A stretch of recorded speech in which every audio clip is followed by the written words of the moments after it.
បន្ត variant HTML របស់យើងជាមេរៀនទី5 Unit 5 អញ្ចឹងកុំឲ្យរងចាំយូរចង់ដឹងថាមេរៀនទី5យើងនិយាយអំពីអ្វីតោះចូលជាមួយទាំងអស់គ្នា Unit 5 how to insert image អញ្ចឹងនៅពេលដែលយើងចង់ដាក់ image នៅក្នុងកម្មវិធី HTML ប្រើជាមួយនឹងកម្មវិធី VS Code យើងត្រូវដឹងថា image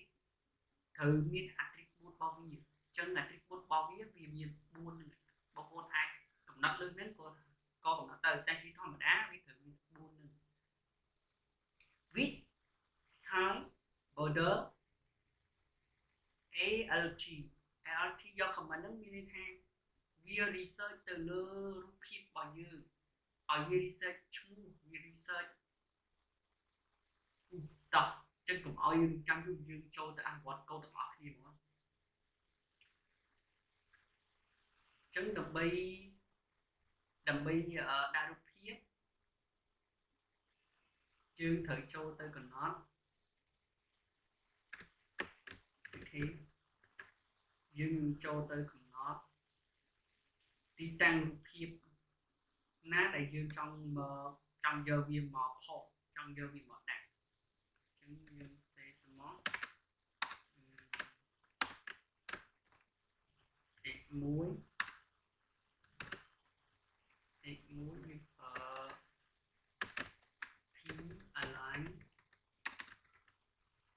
P align center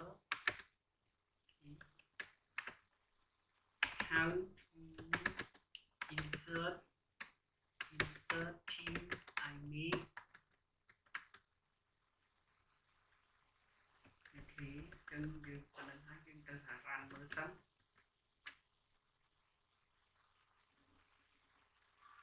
how to insert image ចឹងនៅក្នុង inserting image យើងត្រូវវាមាន syntax របស់វាគឺ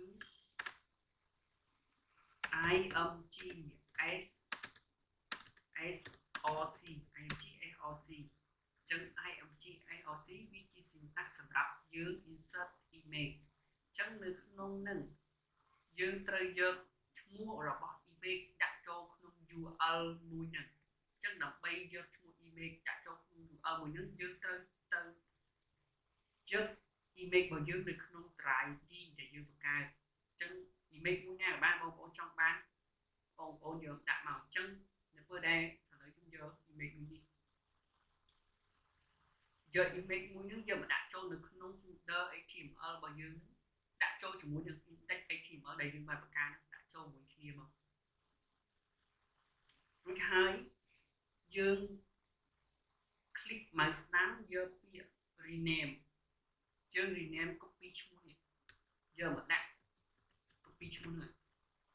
ហើយយើងយកមកដាក់លើរូបភាពមើលថាតើ image មួយហ្នឹងជាប្រភេទ file អ្វីវាជាប្រភេទ file JPG អញ្ចឹងយើងត្រឡប់ទៅកូដរបស់យើងវិញយើងទៅ copy paste មក background ហ្នឹងចុច JPG អូខេអញ្ចឹងយើងសរសេរមកនៅពេលដែលយើងបញ្ចូល image របស់យើងបានហើយវាអត់ទាន់អាចបង្ហាញបានយើងរ៉ាន់ទៅក៏អត់ទាន់បានល្អដែរយើងទៅមើលសិនថាវាមាន attribute អីអញ្ចឹង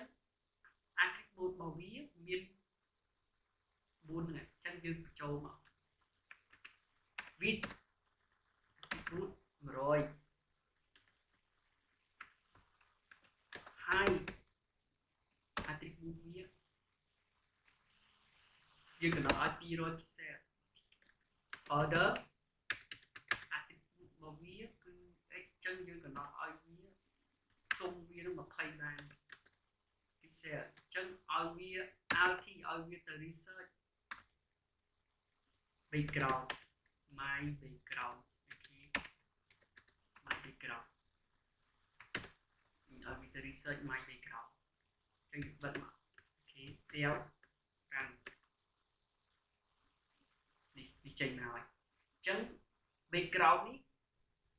វាជា background ពណ៌ខ្មៅអញ្ចឹងយើងចង់ឲ្យ background ហ្នឹង background border ទូចយកទៅ5ម៉ានឯង ចឹងយើងចង់កំណត់ឲ្យ attribute របស់យើង width នេះឲ្យវា 100% កុំយក 100 pixel វាទូជា 100% ចឹងឲ្យវា 100% អូខេហើយយើង cell អារាំហើយយើងឲ្យ high វា 100% ដែរ cell អូខេនេះចឹងការដាក់ image របស់យើងមានតែប៉ុណ្ណឹងចឹងសូមចំណាំ syntax របស់វា img AOC ហើយរបៀប insert team image គឺយើងធ្វើបែបហ្នឹងចឹងងាយស្រួលទេចងចាំ attribute របស់វាផងបាទសូមអរគុណវីដេអូទី5សូមបញ្ចប់ត្រឹមនេះ